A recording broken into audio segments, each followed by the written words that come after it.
Okay, hello everyone. Welcome to one of the first podcasts on the Carlin Show, beginning of my new podcasting career, hopefully. And as my special guest today, I have a fellow quite famous on the internet, Roko Mijic. He is Anglo-Croat, so from Croatia, like half English, half Croatian. He has a master's from Cambridge in math. So there's some critics of his who have the saying that Rocco isn't that smart, but actually that strikes me as pretty smart. And he's probably most famous for Rocco's basilisk, which is a famous thought experiment. You can look it up on Wikipedia if you want to expose yourself to that information disk. But in short, that's like one of the interesting factoids about this is that this is how Elon Musk hooked up with Grimes. That's another one of his claims to fame. But he's the kind of guy who like generates new ideas, like magicians pull rabbits out of their sleeves. So now he's going to argue for why we should go and live on an iceberg. So I'm going to include these as links in the that's after the podcast, but in short, you can check out his article on Substack, Ice, the Penultimate Frontier. So, Darko, if you could just briefly summarize why we would do such a thing. Yeah, hi, thanks for the intro. Okay, first of all, you got to think about the history of human sort of exploration and expansion, right? Over, say, the past thousand-ish years, maybe a bit less, past 700 years, European civilization has spent a lot of time expanding. So the Russians have expanded east throughout Siberia. The European or the Western Europeans have expanded to the Americas, also to Australia, and a number of other places. People nowadays look to space to be, the final frontier. Right, that's the famous introduction to Star Trek, Space, the Final Frontier. These are the voyages of the Starship Enterprise, to boldly go where no man's gone before. So I think there's a sort of very strong consensus that the most important, or even the only thing that is left to go and colonize this space. We've colonized the whole Earth. It's time to go colonize space. And so a lot of people are working on this. Elon Musk is working on this. He's trying to go colonize Mars. Jeff Bezos is working on this. He's got a rocket launch startup. There's a lot of people doing things associated with space. And the funny thing is, space is very hard to get to, right? And, you know, if there was an alternative that we could go and colonize before we colonize space that would allow trillions of humans to exist in this new place, we should probably do that first, especially if it's a lot cheaper, because we never would have been able to colonize America if we hadn't first expanded our civilization in Europe, right? In fact, I think a lot of people say that Columbus's colonization of the Americas was caused by the success of the Reconquista, where Spain and Portugal reconquered the Iberian Peninsula. But even that is preceded by, humans first expanding to Europe, right? First colonize Europe. Once you've colonized Europe, then you can colonize the Americas. Um, if you try to colonize the Americas straight away, you'd just be wasting resources and you wouldn't get anywhere. So, I think Yeah, I it mean turns they out we're kind of actually, did try. The North did try, right, of England, but that colony failed. right, yeah, yeah. But even that, the Vinland colony, they didn't go there first, right? They first went to Iceland and then they went to Greenland. And they probably also went to the Azores, actually, the Vikings. We have evidence of that.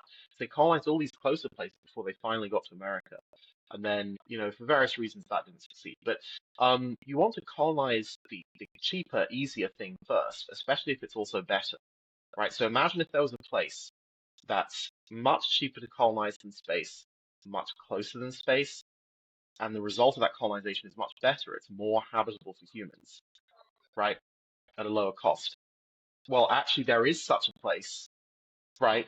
It's just I'm one of the only people in the world to have noticed that it exists, right? Well, what is that place? It's the oceans, right? The oceans are 70% of Earth's territory. So 70% of the Earth's territory is ocean. In total, about 50% is high seas. So it's like outside of everyone's 200 nautical mile economic exclusion zone. Fully 50% of the planet is basically still up for grabs simply as unclaimed ocean territory. and this territory is much better than space, right? I promise you, it's much better, right? Not only is it better because it's cheaper to get there, it's also cheaper to ship things to a point on the ocean, any point on the ocean, even the furthest point from land in the Pacific Ocean, Nemo Point or something like that, is way cheaper to ship things to than even the closest place in space, which is low Earth orbit, right?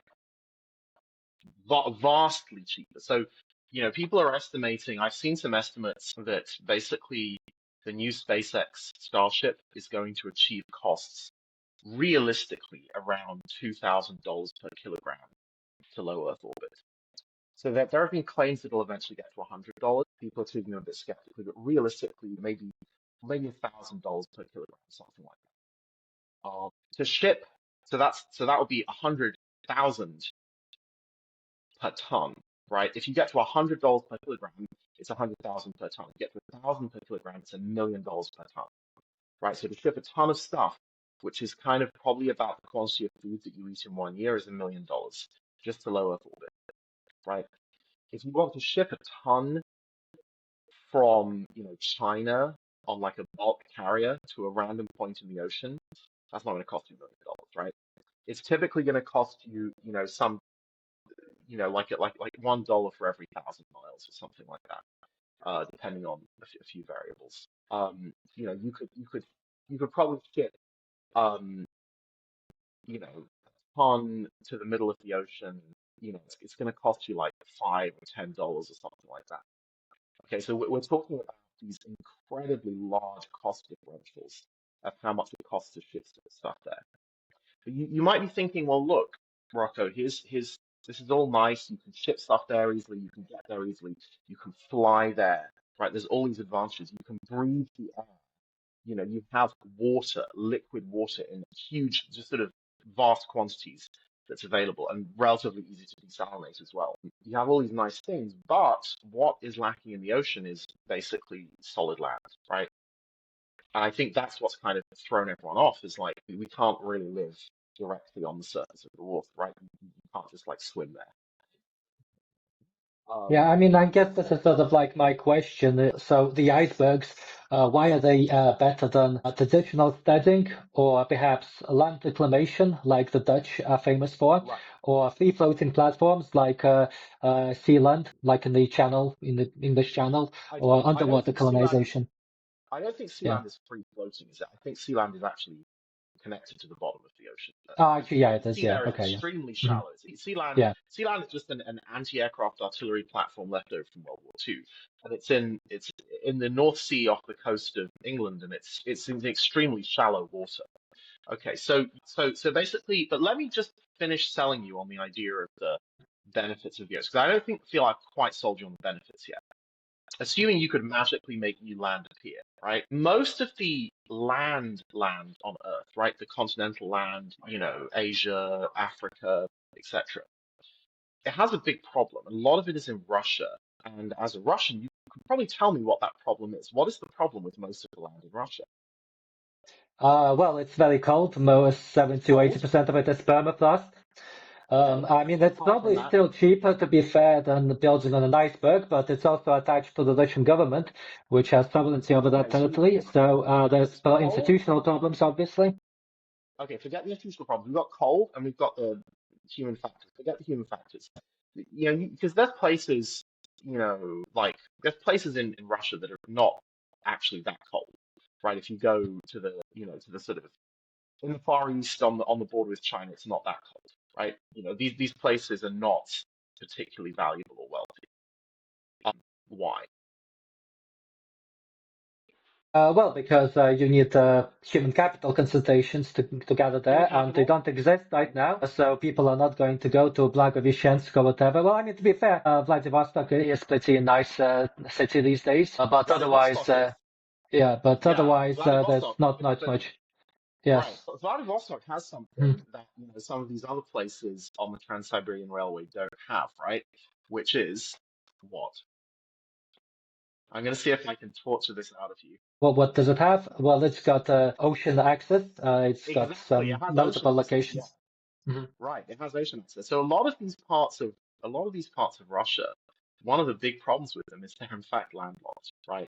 Um, like there are places, like Irkutsk, there's places south of Novosibirsk that are probably not actually that cold, right? I mean, they're very continental climate, but the sort of the Oblast or Omsk, these places, if instead of having like Kazakhstan south of them, they had an ocean, I would say their prospects would probably be significantly better, I mean, people right? are not going there to be surfing anyway. And I mean, if you're speaking of Siberian cities, Novosibirsk and Krasnoyarsk, they are pretty well developed. Krasnoyarsk is actually one of the fastest growing cities in Russia, interestingly enough. And others, especially those which in the Soviet period were so-called monograds, single industry towns, they're Yeah. on the decline and they never really recovered from the Soviet Union.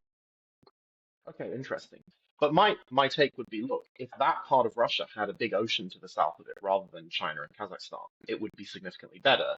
Not necessarily because of the surfing, although people maybe would surf and go to beaches there. It's still much But too cold to surf, even it's in probably Vladivostok, yeah.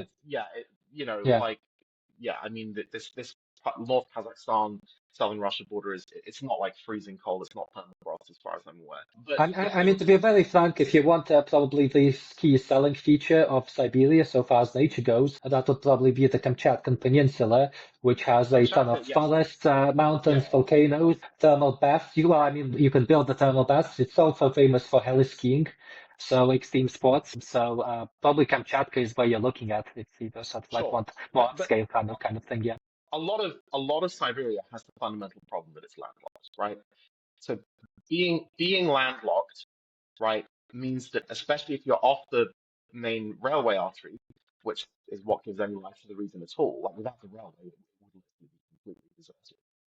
And I believe one of the oblasts in the northeast is like the most deserted area in the world. Like it's got the surface area of Europe with like 50,000 people or something.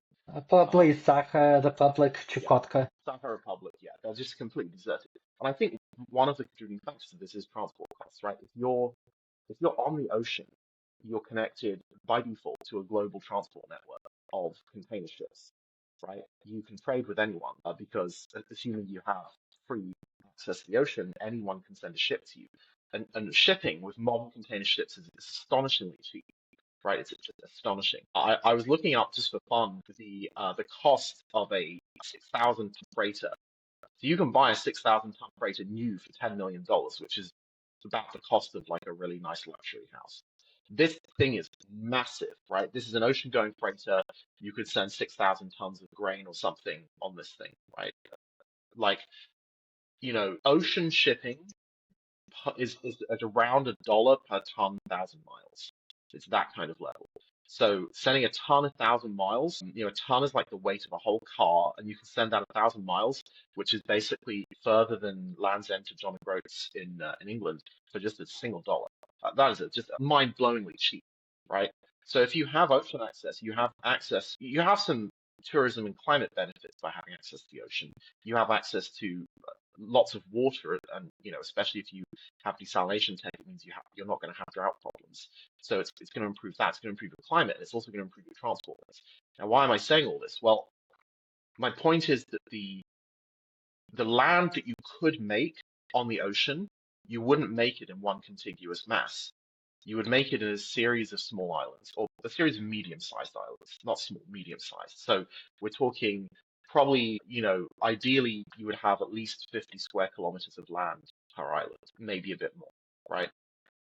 So each one of these medium-sized islands would be connected to the ocean, right? It would be able to trade with anyone. It would have relatively cheap access to the global trade network. And also, initially the first sort of batch of these that you would do would be in areas with good weather. So another thing you mentioned with the Russian land in Siberia is it has bad weather, right? That's because it's relatively far north. If you just consider the ocean area that's within the tropics, right?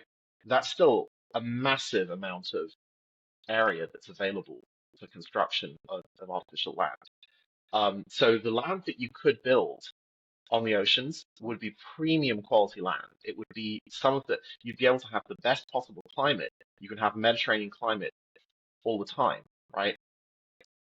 You have trade access, you have a relatively good sort of climate because it's maritime rather than continental. Continental climates give you big swings of temperature, right, which people don't like. So the land that you could, and from the political point of view, it's possible to have these medium to medium large size islands between 50 and 500, maybe 50 and 5,000 square kilometers. Each one of them can be a separate political entity. So if you're worried about the sort of human capital problem, the political problems, um, it's not going to be like Eurasia where the thing is sort of prone to warlordism and like, one warlord kind of like takes over the whole thing and then like nobody can do anything, right? Well, no, there's lots of these islands. They're all politically independent. So you have politically independent polities. You have everyone has access to the global trade network. Nobody's landlocked. You have basically optimized weather conditions. So this is actually really premium quality land that we could access. This is better. This land is better. Oh, and another thing, this is probably a little bit controversial, but a big problem with a lot of land in the world is not what what it doesn't have. It's not what it lacks. It's what it already has. And what it often already has is some kind of population of humans who are relatively low human capital, and you can't really get rid of them because we don't do things like that anymore. So, but this new land that you could make in the ocean doesn't have that, right? So it's unimpeded by existing political entanglements. It has optimized weather, access to trade, a great climate, maritime climate, right? This land is premium quality land. This is some of the best land in the world. This is the same quality as the land here in California that I'm in, right? And from a legal point of view, it's not encumbered by laws against, for example, laws against cryptocurrency or laws against biotechnology or laws, sort of overly conservative laws against AI innovation, right? I think you've seen in the news recently. I think OpenAI new vision model has been blocked in the UK because of some stupid AI legislation that the MPs passed a while ago. They didn't really understand the implications of it, and they just kind of so like this land that we could build on the oceans is premium quality land. This is like elite human capital suitable land, right? Yes. Okay. And then the amount of it that we can build. Okay, so the amount of territory, land territory in the world that is Mediterranean climate is relatively small, actually. Okay, so you can look at this on a map. Like, there's Russia barely has any. I think it might have some around Sochi where Putin has his dacha, but most of Russia doesn't have any of it. There's some in Europe, there's some in California, there's some in Australia. So you'll notice that all of these places that have this nice climate, almost all of them are relatively wealthy, well-off EHC places. Okay. Um, so yes, the land we could build is premium quality land. Okay. Oh And yeah, the if you told quantity the iceberg there, yeah. and Or a the sailor. quantity of this land we could build, it vastly exceeds the quantity of this premium land that naturally exists. Okay, vastly exceeds it, right? Like by a Okay. factor of 100 or something. So we can flex the size of the nice landmass of Earth, the Mediterranean climate, the Mediterranean maritime climate, right? We can 100x that. We can't 100x the total landmass because there is enough space. We can 100x the part that is actually economically valuable. So, and with the political angle of it being politically less encumbered, we could potentially 100x the parts of land which actually produce a lot of GDP. So if you look at the distribution of GDP per square kilometer, okay, most of the GDP comes from the fat right tail of that distribution, right? Oh yeah, So the smart section steel, yeah. the, yeah, so there's these relatively small parts of the world which are producing a lot of value. Again, it's like California, London, New York, parts of Europe, Asia, Japan, parts of China, right? But when you total it all up, it's not very much that actually produces most of the value. So most of the natural landmass on Earth is actually not very economically valuable. Okay, the economically valuable parts of Earth are relatively small, right? And like ocean colonization would really allow us to 100x the size of human civilization, as countered by these relatively small parts of Earth that are both nice to live in and produce most of the GDP. Oh yeah, sure. right? So yeah, I So, mean, I so suggest, yeah, yeah. I suggest that maybe we could sort of split the discussion and first focus on the more technical aspects the of this, technical aspect, and yeah, then yeah, perhaps then say get into the political problem, which is how we actually get it off the ground, how do we get financing, and how do yeah. we actually get human capital to congregate on these islands. So would this kind of like Mhm. breakdown be okay with you? Um, Sure. So so. the mm, technical side, yeah. yeah. Yeah. Um, So yeah, just sort of like if you could briefly describe your sort of vision, because many people, I think, when they hear about settling an iceberg, they have this weird idea, well, like what am I just going to be walking about on ice? But it doesn't quite work like that. So if you could right. sort of Yeah. So visualize, yeah. so how that would actually work. Right. So the first part was selling you on the idea that this is a big deal. This could 100x the size of the global economy, right? Um, so the question is, the whole part that I was hanging is like, look, okay, you have all this ocean territory. It has all of these advantages that people aren't realizing. It's way better than space and cheaper and easy to ship stuff there, and people want to live there and all this stuff. But the problem is you have this water surface where you don't want a water surface. You basically just want an island to appear, right? How do you make these islands appear? And how cheap do these islands have to be for them to be viable economically, right? So if you can make an island appear, but it costs $1 trillion for a 50 square kilometer island, that's probably not viable, right? Certainly if it costs 10 trillion, it wouldn't be viable, okay? But if it costs 10 billion, right? Yeah, that's definitely that's fantastic. Even if it costs 50 billion, if it costs about $1 billion per square kilometer, that's actually great. That's fine, right? $1 billion sounds like a lot of money, but it really isn't. A couple $1 billion would be, the price of developing, a sort of medium, large size shopping center, right? You go to these big shopping centers in the US, it's got a Target, it's got a Walmart, it's got like a bunch of fashion shops and stuff. Building that thing costs $1 billion, right? Building a medium large skyscraper costs $1 billion. One skyscraper, right? So if you can make a square kilometer of land appear for $1 billion, that's fantastic, right? But the question is, how do you do that, right? And my answer is you actually want to do something which space enthusiasts are calling in situ resource utilization. And what's the resource that's in situ on the ocean that you can use? Well, water, right? How do you make water into a solid? You cool it down, it turns into ice, right? Now you can also purify the water so that you can expel the sodium chloride and the other ions that are present to get pure H2O, um, pure water, and then freeze that, and this will give you sort of pure ice. Now, pure ice is a little stronger than saltwater ice, so you probably want to do that, and it's more uniform as well. When you're building things, you want them to be strong and uniform. You can also add a relatively small fraction, between 5 and 15%, of some kind of fibrous material, such as wood or just straw from growing rice or from growing wheat. The straw, the leftover parts of the plant that aren't edible, or rice husks, all of that stuff can basically ground up into like a sort of sawdust-like powder. You add about 5 to 15%, maybe 10% of that to your water, and it forms something called pykrete. Um, Now this agricultural waste is relatively cheap. It's 10, $20 per ton. And if you're only using 10% of it, that's only going to add about $2 per ton to your costs, right? And this resulting material, pykrete, has a significantly better tensile strength than pure ice water. So it's much better in tension. It's more like a building material. It's more like reinforced concrete. And in fact, if you cool it down enough, it actually becomes stronger than normal concrete, at least in compression. It can have a compressive ultimate stress, ultimate strength of about 150 megapascals, where normal concrete would be, maybe down at like 100 megapascals. Um, a megapascal is a million pascals, so a million newtons per meter squared. Um, so it's a measure of how much force in newtons per square meter you need to apply to the thing before it crushes. Right? So Yeah. so imagine you've got an object like this, you sort of crush it, right? Mhm. That's a measure of how it has Yeah. been crushed. So But you you're not making the whole thing out of pike right? I think the initial plan was to get an already existing iceberg because they're free basically, and then coat the top you surface can do with that, pike. yeah. So And you perhaps could, perhaps I also had like another idea while I was reading. In Antarctica they drill ice cores as part of scientific research. If you could yeah. like drill some holes and then fill it up with pike so that you have like a lattice structure, which one of the You could do that, yeah. long-term problems is that these structures can be fragile, Mm. so they can break up at some point. So if you have like a lattice, Yeah. sort of like connecting it, Yeah, some then kind of that would be more composite resilient.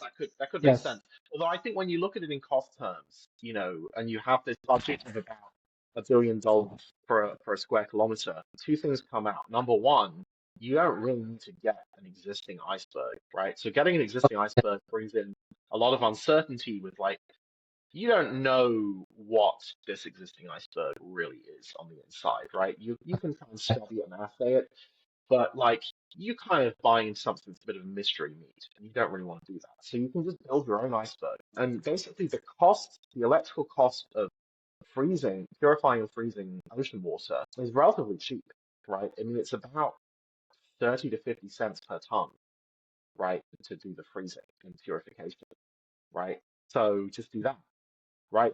Because like 30, if you if you want to build a cubic kilometer of material, right?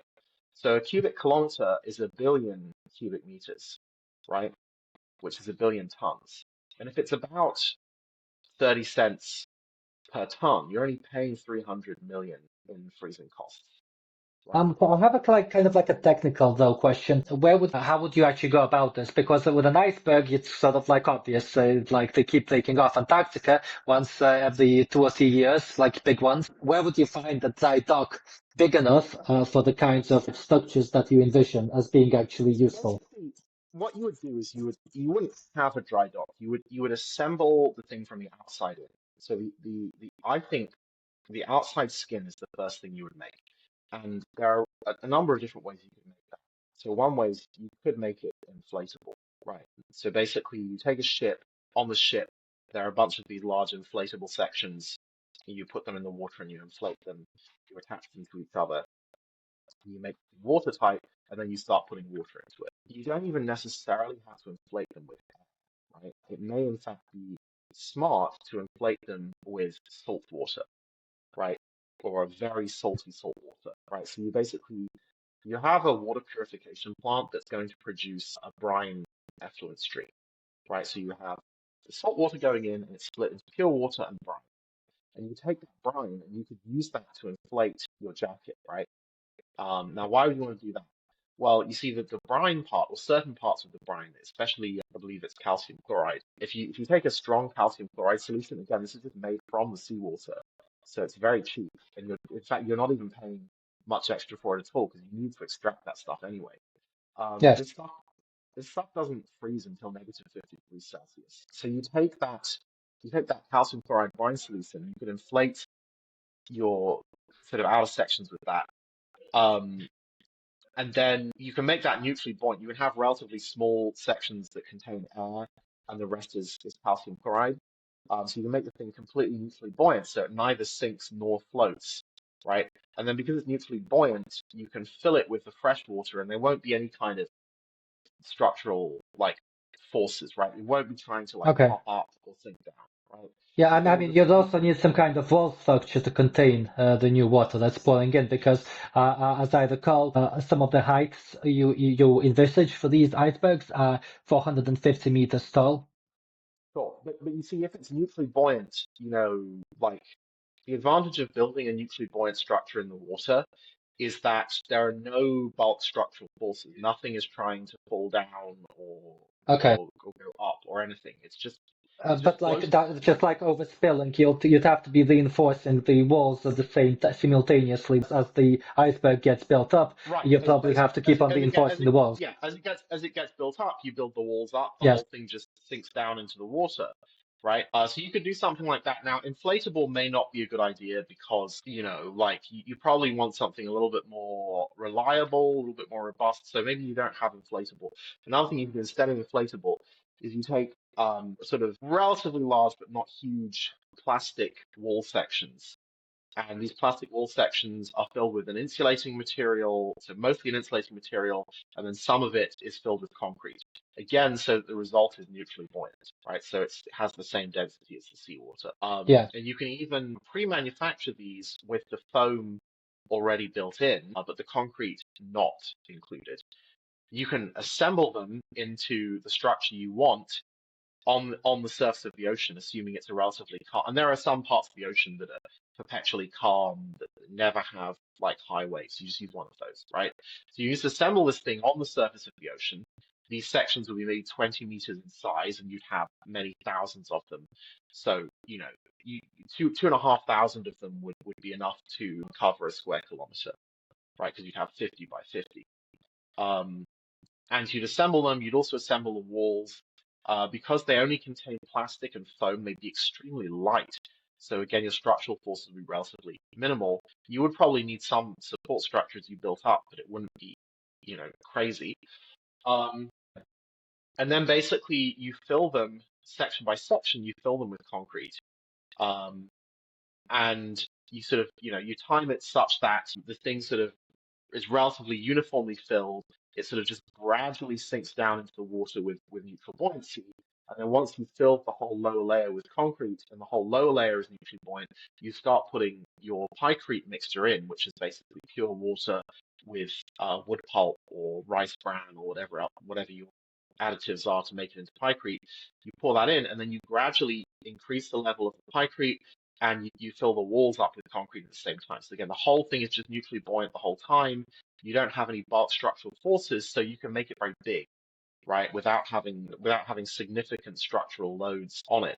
Then once you've got a sufficiently thick layer of pykrete, you would then start freezing it with, for example, you could embed some pipes in it and run a coolant loop, or you could just blow cold air onto it from on top, which might be the best system. So basically, you've built the outer shell, you start filling it, you freeze like a layer that might be, 20 meters thick or something like that. And then once that's frozen, you can just repeat the process and freeze the next layer on top of that, and so on and so on. So build it up 20 meters at a time. And because your outer shell is extremely strong insulator, once you've frozen the material on the inside, it's not going to unfreeze for a very long time.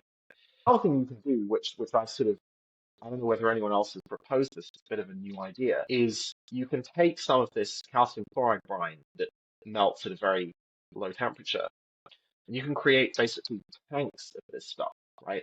So you would, within the pykrete you would embed like some kind of inflatable tank. You sort of fill up initially with air, and then as you fill it up with pykrete, you fill that up with calcium chloride brine, and that would eventually freeze, right? So once you got it cold enough, that would freeze at -50. But the advantage of having something that freezes at such a low point is it'll act as a thermal reservoir. So if you have, imagine like a block of something that has a freezing point of -50. If the temperature is less than -50, it will go up until it hits -50. And then it will be constant temperature for a long time until it's frozen the whole of this, what I call a freezer block, right? So it has to melt all of this calcium chloride. It has to melt the whole freezer block before the temperature can continue going back up above -50. So you can use these brine freezer blocks to stabilize the temperature at a known value. And if you do the math on this, it can last a decade, right? Because Yeah. these things are quite big and Is they're it quite going to well be insulated. like arranged in layers within the iceberg? Well, you could just have a tank being kind of the shape of this bottle, right? So imagine a large sort of structure, and then maybe 10% of it is these large tanks like that are just going to be embedded. So it might be maybe the lower layer would be, maybe the first 20 or 50 meters would be pure structural material, and then above that there'll be 20 or 50 meters of all of these brine tanks, right? And then a bit further up, you can also have voids in the material. And again, the way you can do this is you can put a slightly more concentrated brine that's sufficiently concentrated that it's never going to freeze at the temperature that you're going to. So you fill these tanks with this, you freeze the material around them, and then you just pump it out, and then you have like a void, right? And the advantage of doing that is that you didn't need any structural supports to support it until the thing had completely frozen, and then you just pump the liquid out, and you're left with the void. Oh, so that would be like the natural void, and then it could be converted into an elevator shaft or whatever, like That could be a tunnel. converted into, yeah, so it could be converted into tunnels, living space, elevator shafts, whatever. And the other advantage of this is these voids on the, so lower level voids would be filled with brine to act as the thermal reservoir. Mid and higher levels would be empty, would be used for living space, or they could just be left empty. Now, if you leave them empty, the advantage of that is it's going to make the thing buoyant, right? It's going to make it more buoyant. So this thing is going to be further up in the water. And if you have the buoyant stuff at the top and the heavy stuff at the bottom, that's going to make it stable. It's going to make it a stable equilibrium. It's not going to be able to flip over or anything like that, right? It's not going to be unstable. It's going to be naturally stable. Yeah. So basically, you make this thing from the outside in, I think, and so you're making the shell first, you're filling it, you're freezing it, and then once you get to the top, you just cover the top off in another layer of concrete and foam insulation. And so the top, you would never actually see the ice. Well, there isn't any ice, there's pykrete. You'd never see the pykrete. You'd never see the Yeah, that's a good pykrete. idea. Yeah. So yeah, just a quick question. So yeah, I mean, just for viewers, this isn't like literally about walking on ice. It's concrete at the very top, and just below that you have like a glass layer which acts as an insulator from the actual Yeah, ice in between. right. You That's have this lower like down. Yeah. insulator. Yes. Yeah. So a couple of questions.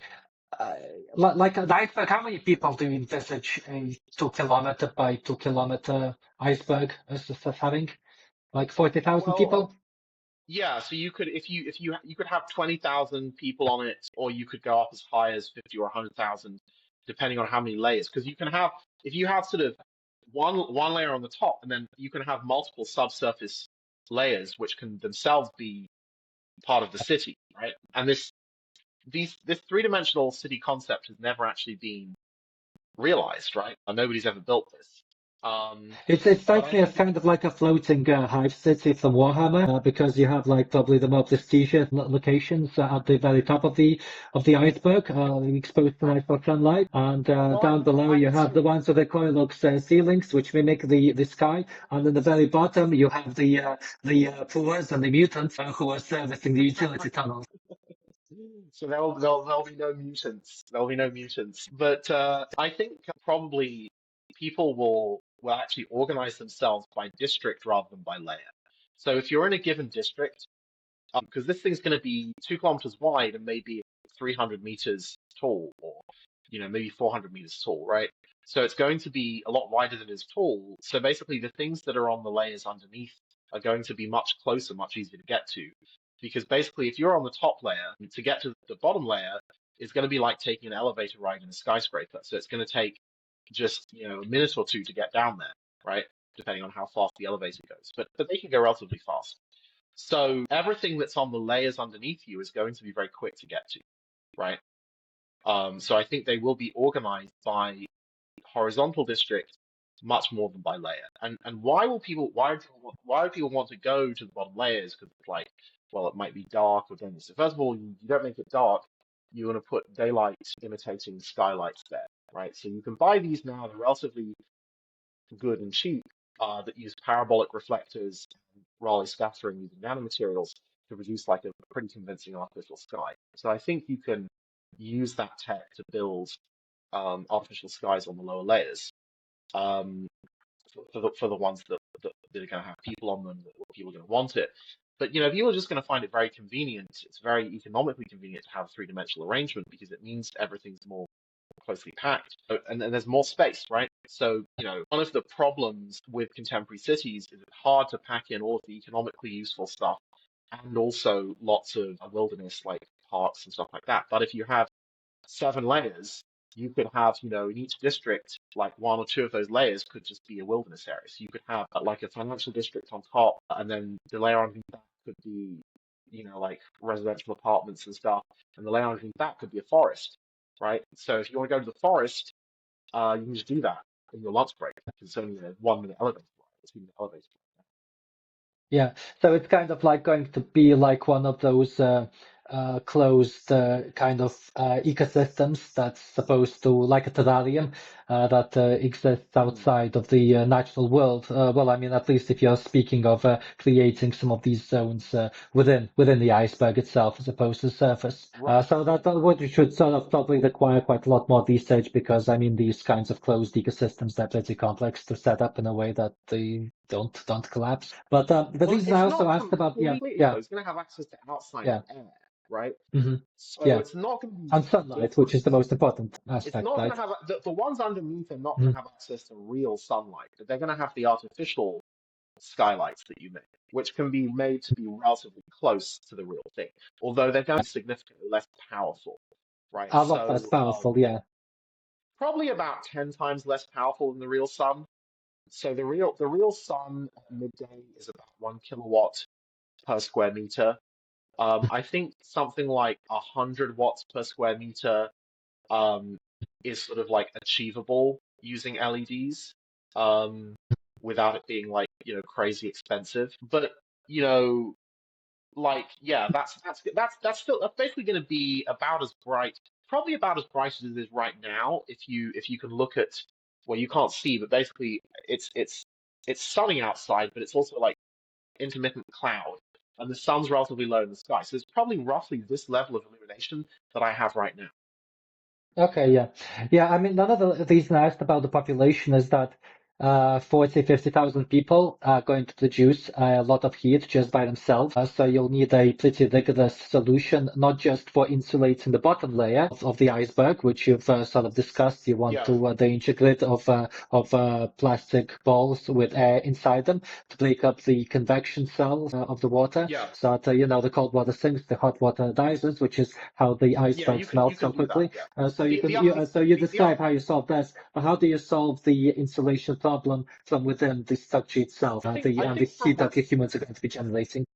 I think from within, it's not mostly going to be human heat. Like most of the heat that our environment generates is going to be things like the lifts, the cars, the buildings that people are going to want to heat them a little bit. Like so, there is going to be a bunch of heat that's generated.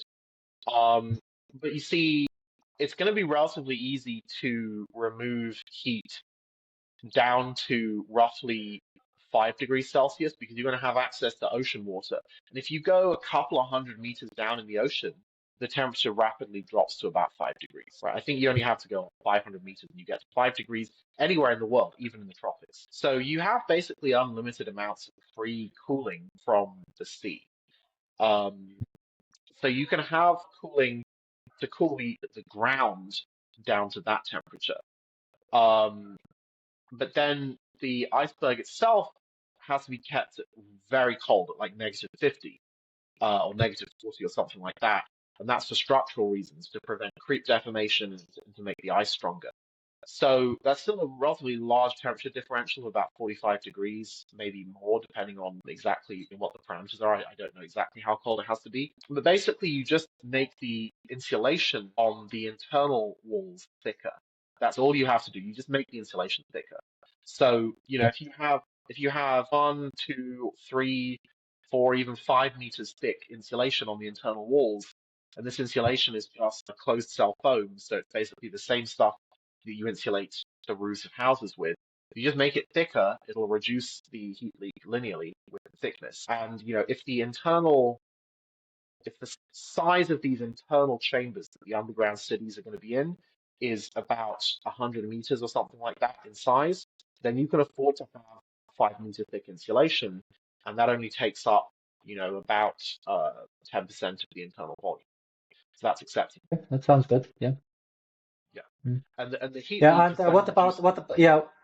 what about the alternative of just building the upper structures just using concrete and that's all you use, and to just have the pipecrete as the base of the that supports the Well, you can concrete built you on top can of it? you yeah, you can certainly do that. So the question is then, is it like you got to do a cost benefit analysis on that, right? Like, suppose you have this iceberg, it's 400 meters thick, and you're like, okay, we'll leave the internal voids empty. We won't put any people in them, so they're going to stay cold naturally. So then you don't have to insulate them. But then you're missing on 6/7 of your city, right? So you could have a 7-layer city, but the bottom six layers are now empty. because you didn't want to insulate them, right? So is that worth it or not? Probably not, right? It's probably better to do it. Yeah. Okay. Right. Okay, yeah, and the other question is that's probably the final technical sort of challenge that you'd have to address. But the biggest icebergs would be about these icebergs would be 1,000 to 10,000 times bigger than the biggest freight carriers, and presumably it's power them using traditional All right. energy So methods. I so So how do you solve I this? think the How best you thing is yeah. I think the best thing is you just build them in situ. You just build it where you're going to use it. Okay, but then if you have like regulatory problems with that location and the local sort of government decides that they don't want you there any longer, or if it's like an international territory, Well, perhaps they extend their economic zone to that territory, or perhaps the US decides, oh, we want to test some nukes here. Okay, well, I mean, they're no longer testing nukes, but well, maybe the I UN think declares this as a nature reserve, so like get right. out, time to get out. Like, what do you do there? I I think basically the idea is you build it where you use it and you make it permanent. You anchor it to the seabed using cables, which is doable. You can make cables that are sufficiently strong. Steel is very strong, titanium is very strong, and that they're not. I don't think they're ruinously expensive. So you basically anchor it and you make it permanent. I think you can probably move these. You would probably need a nuclear powered tug, a nuclear powered super tug, or several nuclear powered super tugs to actually do it. I think developing those would be multi-billion-dollar project, right? But I do think it's possible to develop, sufficiently powerful nuclear super tugs that will, Well, yeah, I mean, sure. I mean, Russia, I don't know if you've looked at it, but Russia does have nuclear-powered icebreakers, which are yeah, quite powerful. I mean, yes, obviously, research and development on them has pretty much stopped in recent years because Russia got yeah. new priorities. But You would probably you could need sort of one do of that. these, Yeah, yeah. You'd probably need a probably tug with several, probably like a fleet of them, to be frank. If you're you talking probably need a about the tug. big, Yeah, yeah. you probably need a tug with a gigawatt scale nuclear reactor on board. So the largest, like imagine the largest commercial nuclear reactors and just an incredibly massive propeller array. Um, but you could do it, I think, um, because the drag on these things scales as the speed squared. Even if your power is relatively small compared to the size of the thing, the real like you'll still move, you'll just move slowly. The real issue is you have to have more power than the wind and the currents. Otherwise, the wind and the currents will just take you wherever they want to go, and your tugs will just be like pulled around, right? So that's what you have to overcome. So I think you will need very powerful nuclear powered tugs in order to move them, but I think it could be done. But I think you probably wouldn't want to move them. Yeah. I think you'd want But them to be I mean that's static. sort of like like one of the main door points of traditional seasteading is that yes, it's more expensive. It's an order of magnitude more expensive than the iceberg proposal. But you do have this very big advantage of actual mobility, of sort of like this idea of a roving or floating city. And if the situation Mm, gets bad in one place of the world, then you can move to some other place of the world and take advantage of the open seas and 70% of the terrestrial service. But if you're mm. anchored in place, then yeah. For what it's worth, I just looked it up. The Arctica ice taker has 175 megawatts of power. Okay, So that's pretty powerful. Yeah. yeah, I think could have six of them maybe. Yeah. if you got 10x more powerful than that to like 1.75 gigawatts, I think that's the sort of range where I think you start being able to pull large icebergs. Icebergs within the sort of kilometer size range. But I mean, I think like yeah, I think you don't really want to move them. So the reason you don't really want to move them is because for political reasons, you want to be on the map, and if you can move, you're not really on the map, right? So you basically want this thing to be several kilometers wide and static. And at that point, people will start to sort of categorize it as an island, even if it isn't legally an island, right? Because it'll have a fixed position. People will know how to get there, right?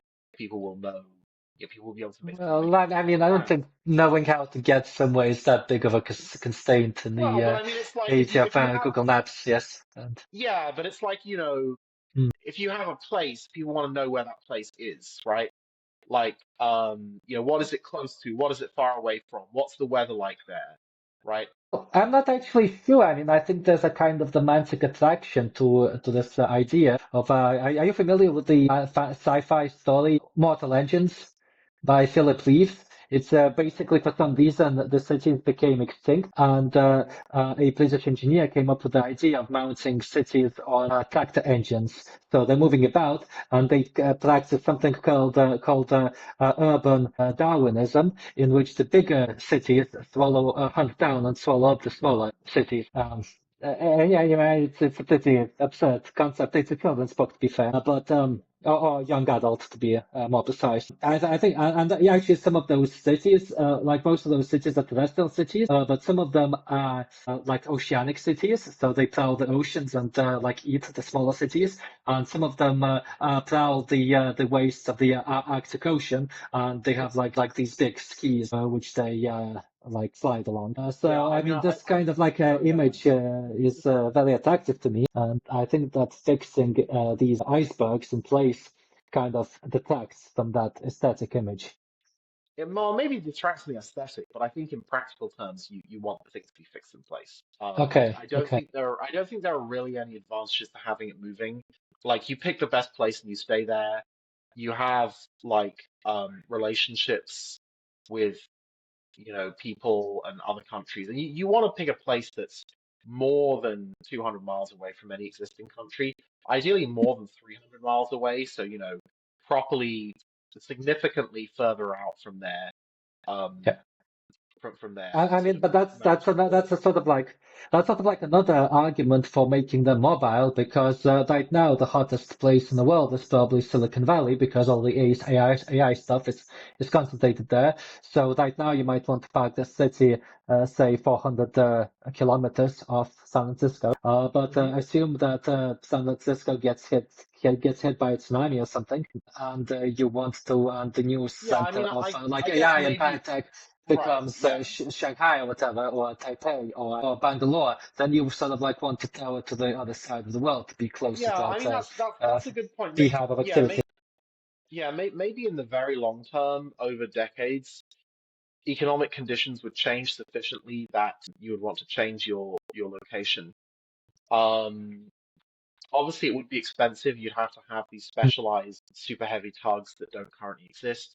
But actually, hear me out, because if you get an entire ecosystem, you're saying that it's not going to be just one iceberg. You want an ecosystem of many of these icebergs, right? You're probably going to Um, have yeah, where you're yeah. probably going to have So, multiple of them yeah. spring up close to each other. Yeah. If this actually becomes like an alternative model for living that's sort of accessible to people beyond this sort of like very narrow demographic that might be interested in this right now, like the kinds of people who would go to Prospera, to Italia, to Zuzulu, and some libertarian people, if it actually becomes something real, then you will get a bunch of service companies, international service companies that specialize in servicing these new ecosystems. And Sure.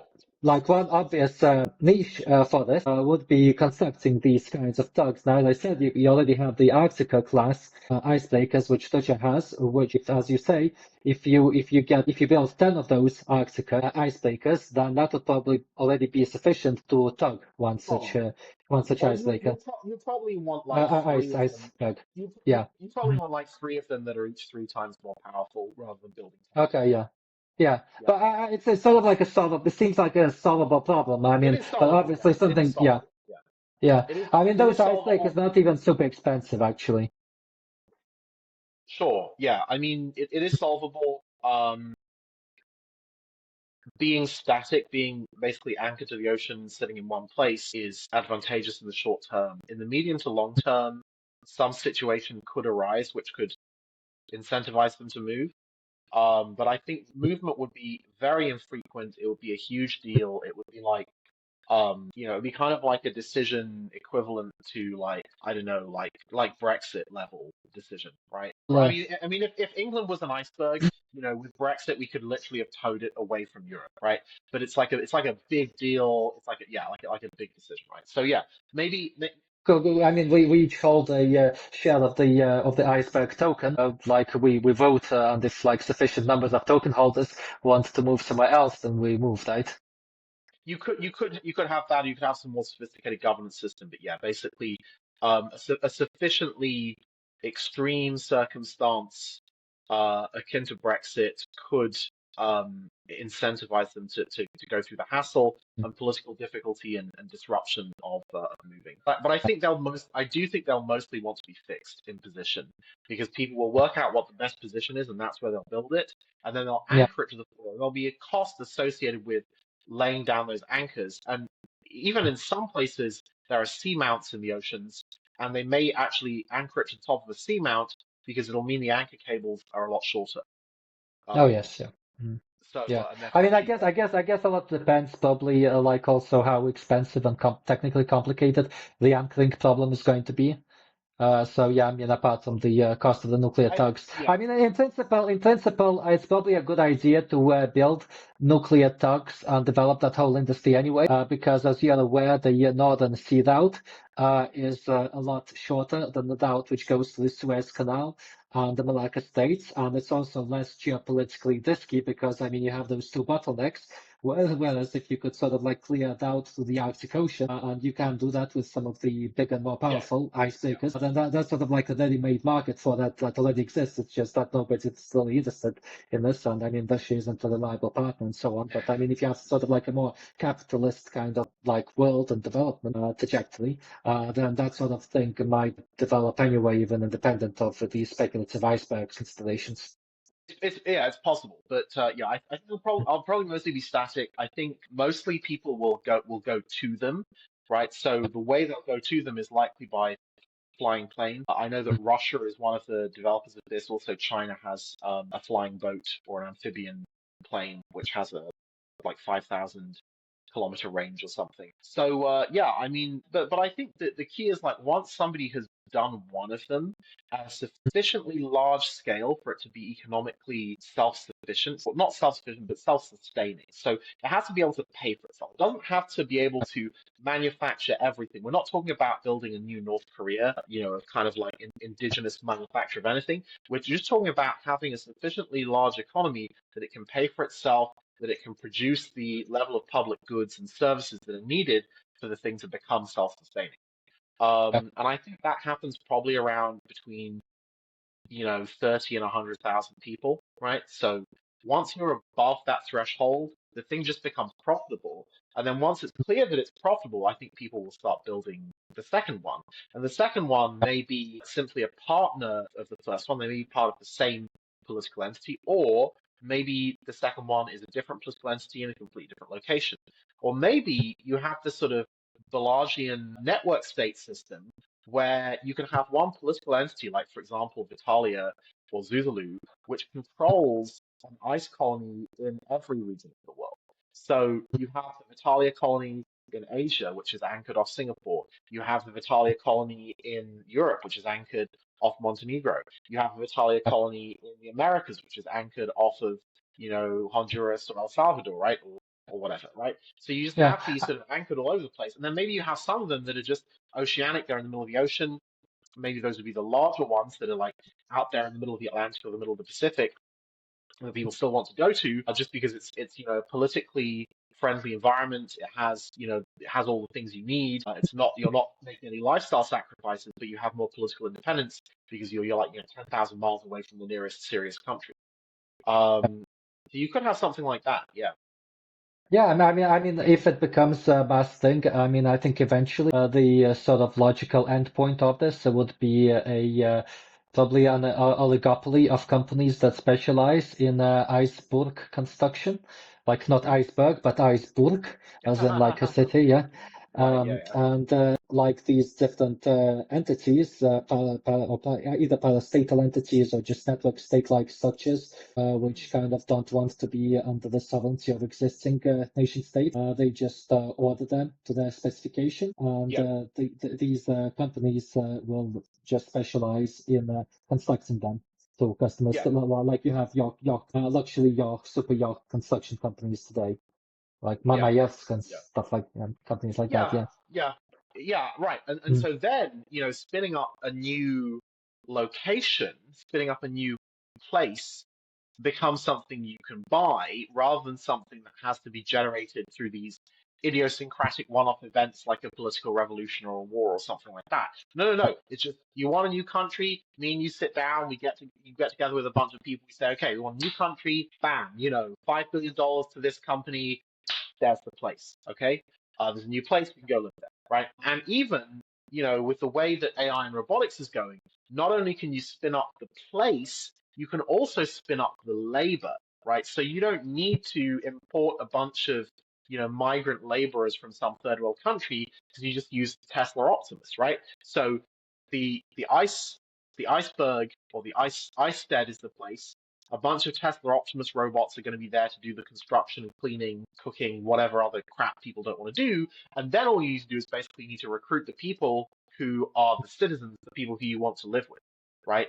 So yeah, you can basically productize countries, right? It's kind of like, look, you want a country, bam, just pay a lot of money. And the thing is, the money can be crowdsourced via cryptos. You don't have to have one person who has $5 billion to pay for it, right? You can have 5,000 people who each have a million, or you can have 50,000 who each have 100,000, and so on and so forth, right? So it's actually not so hard. So you have 50,000 people who get together who are like, we're all relatively wealthy. We can afford $100,000, right, each. So we're going to put this together. Now we Yeah. have a country, right? Yeah. And I mean, it's ultimately not that expensive even for individual mega billionaires, because Sure. your estimate, I believe, for 2 kilometer by 2 kilometer iceberg is $3 billion.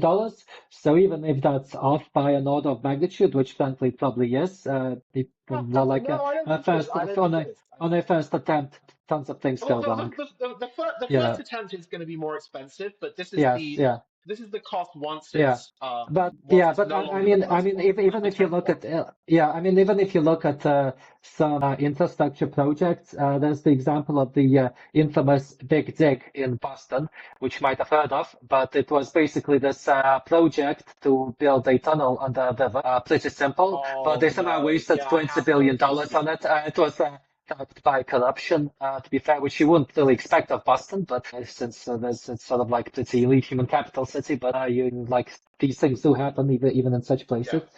Um, but yeah, I mean, obviously this is going to be more of a market-oriented kind of activity, so you probably wouldn't have I cost mean, overruns like that. Although I mean, it's hard you to say. probably Yeah, yeah, will. You yeah, probably will have cost overruns and corruption, but it's just like because there's no barrier to entry.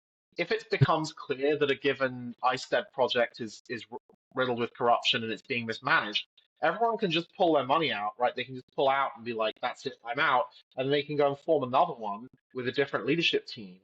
And you see, what really enables corruption is barriers to entry, so that you can't have like the reason the Big Dig was expensive in Boston was because the Bostonian residents couldn't just like leave and spin up a new Boston next door. You just can't do that with these legacy cities because all of these land-based cities, they're all idiosyncratic historical um, sort of events, right? Like Boston is a particular place for a particular set of reasons.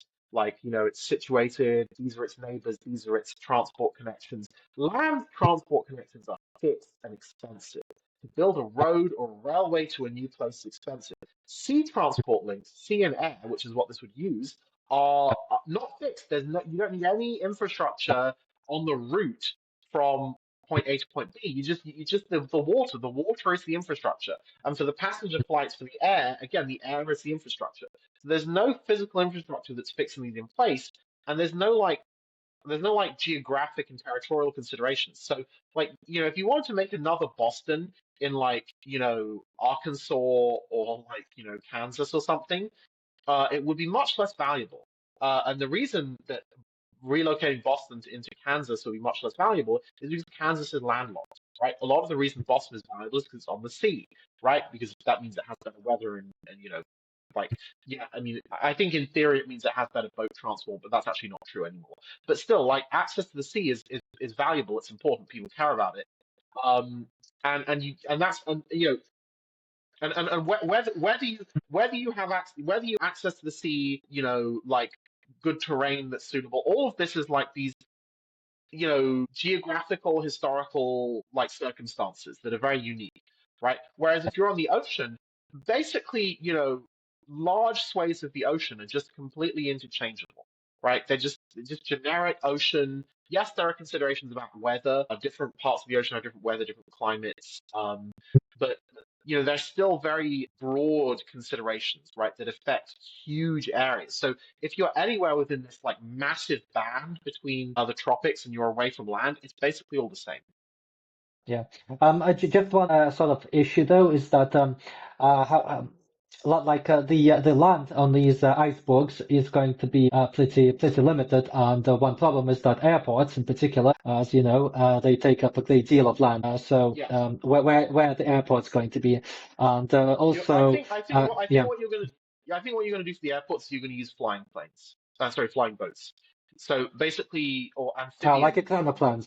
Not an plan, no. Just Okay. like a plane that lands on the water. So there's Okay. I'll try and find the model for you.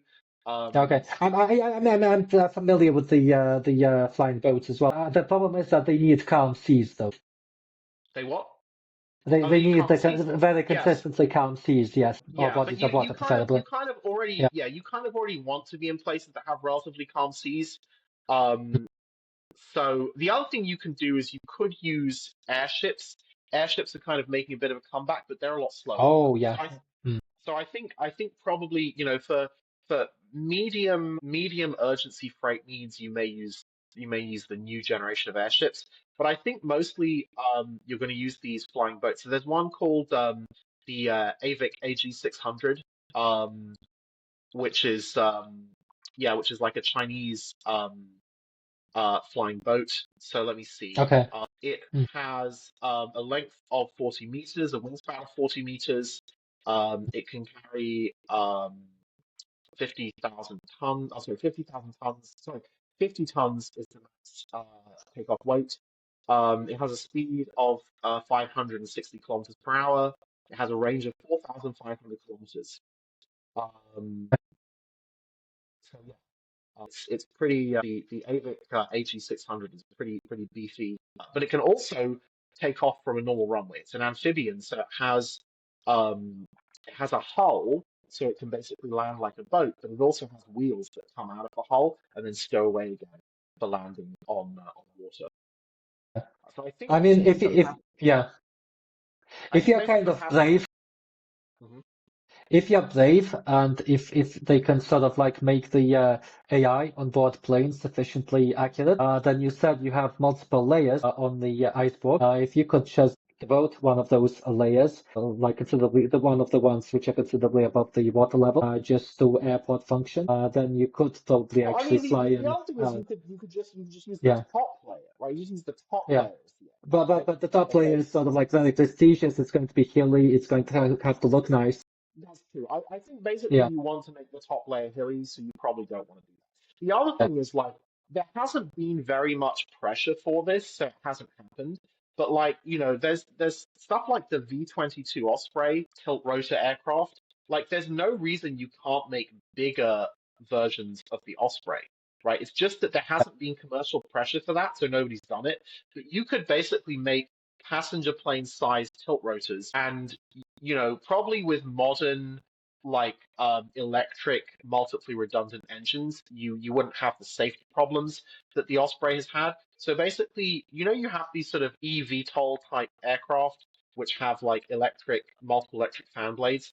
Basically, you would have something like that, but it would also have wings and jet turbines for cruise flight. So you could have basically like a jetliner, right? But it would also be able to land VTOL. And that would solve the problem of having a way to get passenger flights in and out in the case that you want to build one of these in relatively stormy waters. Because there are some parts of the world's oceans that just always have calm weather, right? Where the wave height never goes above a couple of meters.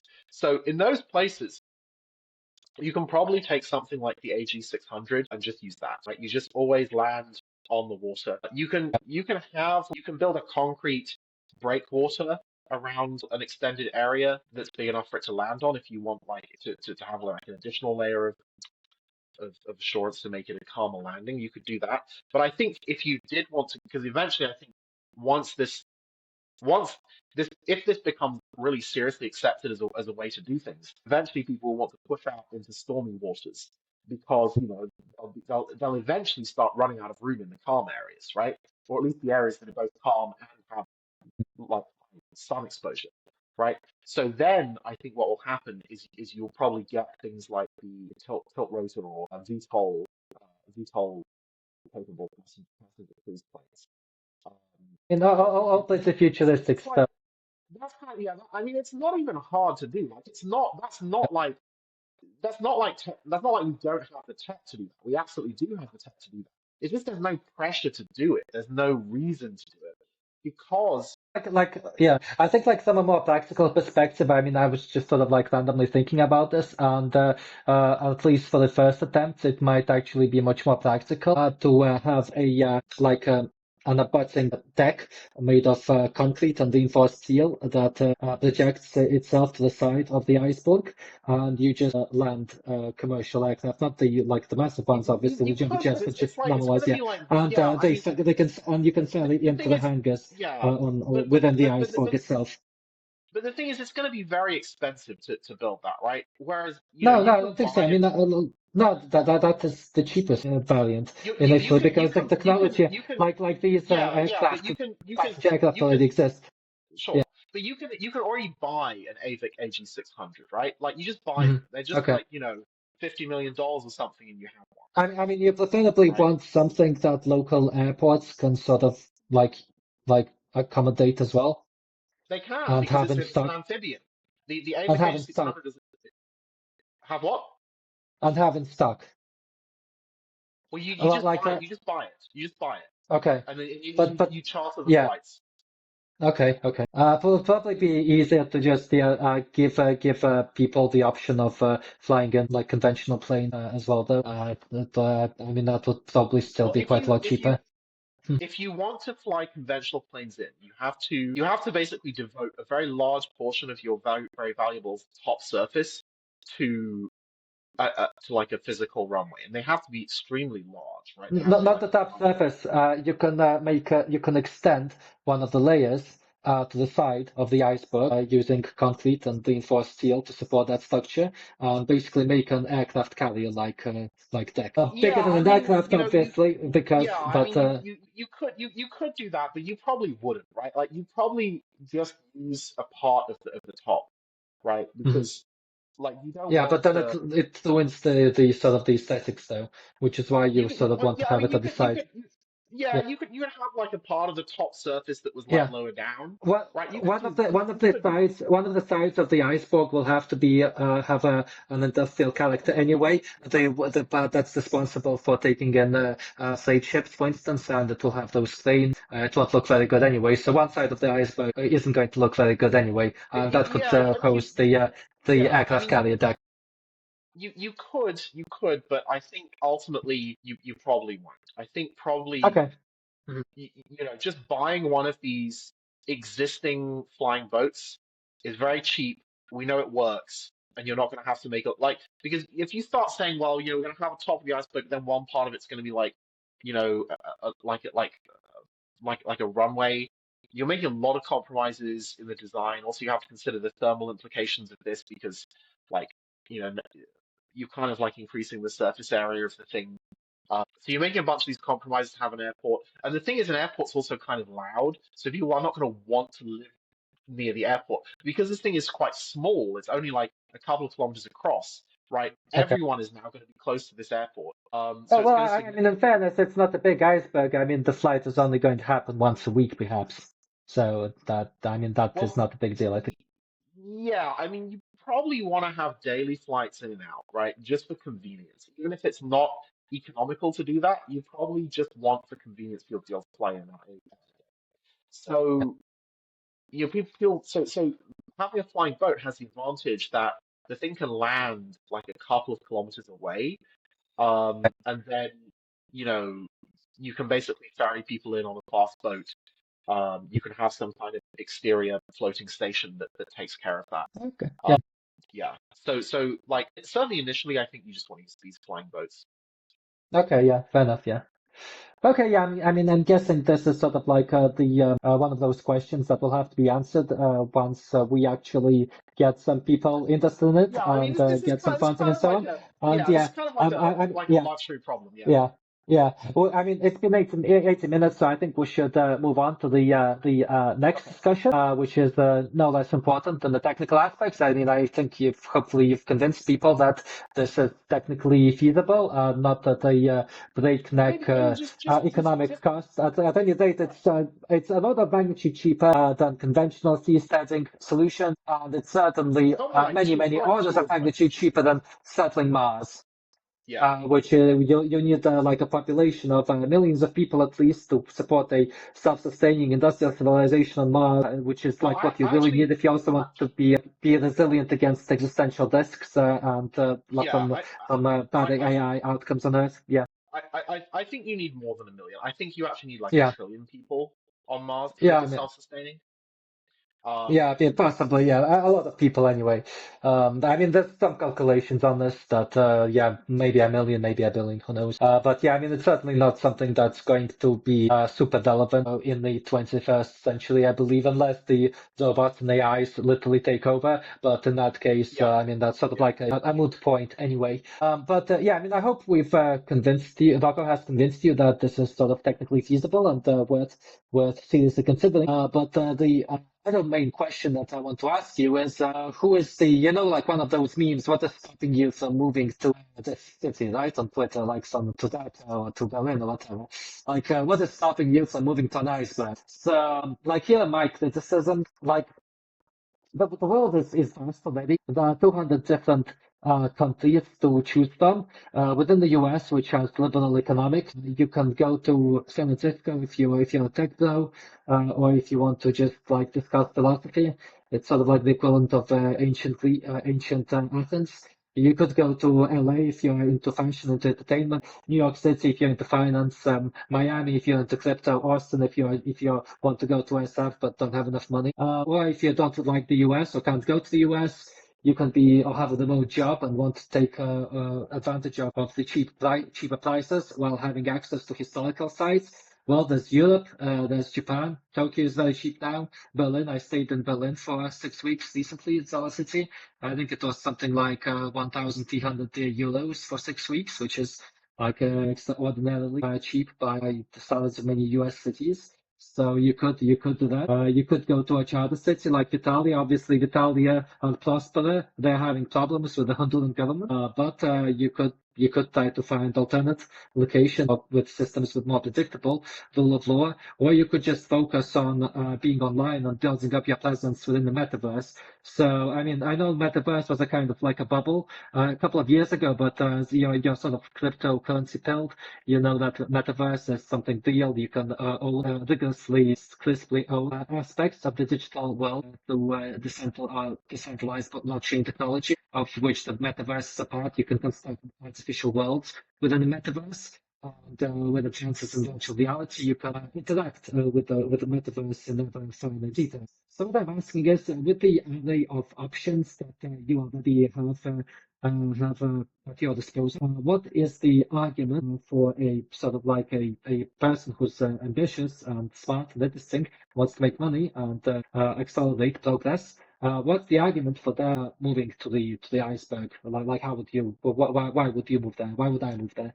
Well, I mean, so yeah, like it seems that there is demand for this at the moment because you have things like Vitalia, where you have a bunch of people who are, you know, relatively high human capital people who want to do interesting stuff, but they're not doing it in America or Europe. They're doing it in like some city states in Honduras, right? Um, Mhm. Yeah. so the reasons for this are that actually Europe is kind of blighted by regulation and high taxes. A lot of existing states, like what is it that you can get in Vitalia or some startup city that you can't get in Europe? Well, it's not really about what you're getting, it's about what you're not getting, right? So when you're in Europe, right, you're going to be taxed a lot Yeah. right? Because Europe has a very large permanent benefits class. Like you have a lot of immigrants from the third world who are like permanently claiming benefits. You have the old people who are like permanently claiming benefits. Um, so like a legacy human state, it kind of like goes through these stages where it's sort of when it's growing, everything's good. But once the population starts shrinking, it's actually kind of fucked, right? Because if the population starts shrinking, you're going to have a permanently bad dependency ratio, right? If you have a population that's like shrinking by a factor of two every generation, right? So you have, let's say, 100 million people, right? And then the next generation 50 million, the next generation 25, and so on. Well, permanently, you're going to have a 2-to-1 dependency ratio where there are two old people for every one young person, right? So, even though it keeps shrinking, the dependency ratio doesn't get any better, right? Yeah. So Okay. I mean, the dependency ratio though is something that's going to become much more relevant within a number of decades, not today concretely. it's already bad. So It's like already the, it's already well, like yeah, it is. Yeah. And Europe is yeah, I already mean, I bad because of also, this. yeah, Yeah. and I mean also in the sort of like the optimal scenario, we get a lot more automation. We actually get radical life extension. So That's true. hopefully, the But technology makes the the dependency ratio issues yeah, moot. but Yeah. the other thing Mhm. is like dependency ratio is not like an isolated phenomenon. It's like a part of a broader phenomenon of what I would call civilizational parasitism, where Okay. Yeah. once you have an established civilization that has like all of these systems for making stuff available for people, it will gradually get taken over by people who are just good at taking things and don't produce anything. Because, like, the parasites are specialized. That's what they do for a living. They take stuff for a living, it's their job, they're very good at it, and it's very hard to get rid of them. Right. So what these parasites will ultimately end up doing is they will find all of the remaining productive people and they will just take all of their stuff, right? And this is, so like the dependency ratio thing with old people basically taxing the young people to pay for their like luxury cruises and medical care is just like one aspect of this. But it's not the only aspect. It's like there's also all the DEI stuff where you have like these useless DEI people who are like actively, just don't do anything useful. They don't build anything. They just like they're kind of like the cuckoo chick that just sort of screams and asks for more resources. So basically, all of these legacy nation states will just get taken over by civilizational parasites. And I think it's a fairly robust phenomenon that goes above and beyond any one implementation. So dependency ratio is one, DEI is another one, like mass immigration and decreasing human capital for genetic reasons is another one. Permanent benefits class is another one. Like there's this thing in the UK called universal credit, where people are just kind of entitled to benefits for life for no particular reason. Um, and so there's now a class of people for whom that is basically their Yeah. Yeah. um, Oh, well, yeah, I mean, just for the record, I mean, like obviously Europe, basically, the UK, yeah, yeah, mhm, okay, but like the yeah, point of all this is that like mhm, these existing civilizations will just have a tendency to sort of like decay in this sense. And if you're a productive person who's trapped in one of these, your quality of life is going to be negatively impacted in various ways, like overtaxation, overregulation, loss of freedoms, threats of arrest for speaking out against it. So, the political side, like we can just expect this to just continue to get worse. Um, so there is going to be a need for new policies that are going to be low regulation, low taxation, high freedom, like relatively exclusive that are going to exclude people who you don't want. And so really it's not so much about what you're getting as what you're not getting, right? Okay, being able to just make a copy of European civilization, but without all the bad stuff, without the high taxes, high regulation, mass immigration, all of this crap, is extremely valuable. It's like super valuable. I actually got retweeted by Elon Musk with this tweet that was somewhat misleading. But if you look at the GDP per worker in the UK, it's over $100,000, right? Every worker in the UK is generating like $100,000 of GDP on average, right? That's the mean average. So if you think about the average worker in the UK and what they're actually getting paid, what they see post-tax is about 25,000 US. Some combination of parasitism of various kinds, not all government, is taking away about three quarters of someone's economic output, right? That's huge, right? You're losing almost everything just by being in Europe, just by being in the UK, right? Yeah, I mean, yeah, yeah. I mean, without sort of like going into the details, obviously, actually working in tech in Europe or the UK is a very bad idea because you can move to the US and get 3x that amount. I mean, Yeah. obviously, it's a no-brainer. I mean, Europe in the sense that you're actually the remote worker, you're sort of not geographically bound to a particular location. Then parts of Europe are actually pretty competitive at this point if you like sort of European architecture and like walking about. Like, I mean, you Sure. can't And sort of like walk maybe if you're about like many in US cities. Yeah. Montenegro Or or something Tokyo. like that. Yeah. Yeah. Yeah. And if you're sort of Right. I like mean, you diversity, could, yeah, well, go to Tokyo. Yes. I mean, yeah. yeah. I mean, but Mhm. if you want to be in, if you want to be in Europe, but without European tax rates, it's going to be tough, right? Yeah. Yeah, and so you could like on these icebergs, you can have the different districts so with different architectural styles. You could have Sure. a like a Neo Prague. You can have a Victorian London lookalike. You can have a cyberpunk Tokyo or whatever sort of you like. It depends on the governance of the iceberg, I suppose. But you could have different factions which sort of arrange different parts of the iceberg to their aesthetic liking. Hmm. Um, is that sort of like the Yeah. kind of vision you've had for that? Literally just anything you want. You go and make your ice colony. You do what you want with it. If it doesn't work, it's your problem. Somebody else can go and make a different one, right? I mean, one thing I would sort of push back on you against though is that I get your point about the importance of what some would call walled gardens. So the main sort of benefit of the iceberg is not what you get, but what you keep out, Hmm. which is like the principle on which many historical charter cities were founded upon. And obviously, there's all successful structures need to engage in some filtration mechanisms to some extent to the main Yeah. competitive. I mean, that's obviously the case in companies. Like if you're a market-oriented company, then you actually have to only hire the people who concretely can contribute something to your bottom line, as opposed to just being a welfare charity. So yeah, I mean, I totally get this. But on the other hand, Iceberg is at the end of the day a fragile ecology. So in some aspects, the regulations actually have to be no less stringent and actually in some ways much more stringent than you have in traditional nation states. Now, London, for instance, they constrain new housing construction because of politically connected NIMBYism.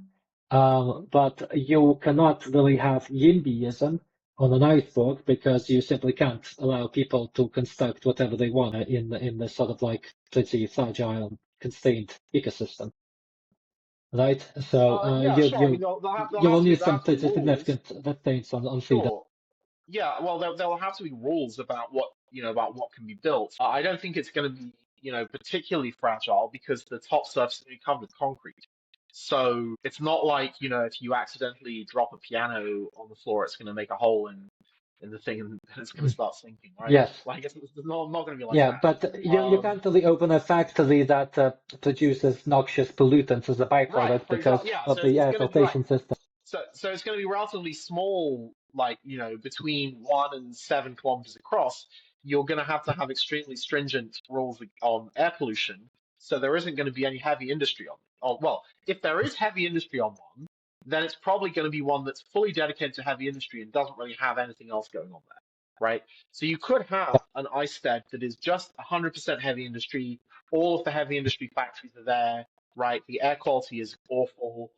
There's lots of noise, there's like all of these pollutants, but you don't care because it's like a rig that's designed for heavy industry. That's all there is there, and you basically manufacture stuff. The thing is, I don't think it's going to be profitable to have heavy industry on these because you can put your heavy industry on land, and there is a lot of land on Earth that can be used for heavy industry instead.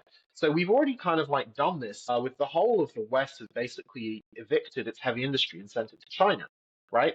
We don't have any, like, the West just doesn't have heavy industry anymore, right? Like it's all Well, gone. we do Fucked some off of to it, China. but yeah, We got okay, some, but yeah. like, yeah, Russia still has some, but like the Western Europe's just kind of like, right, fuck off, go to China, So like we've already kind of done that, right? We've already done that.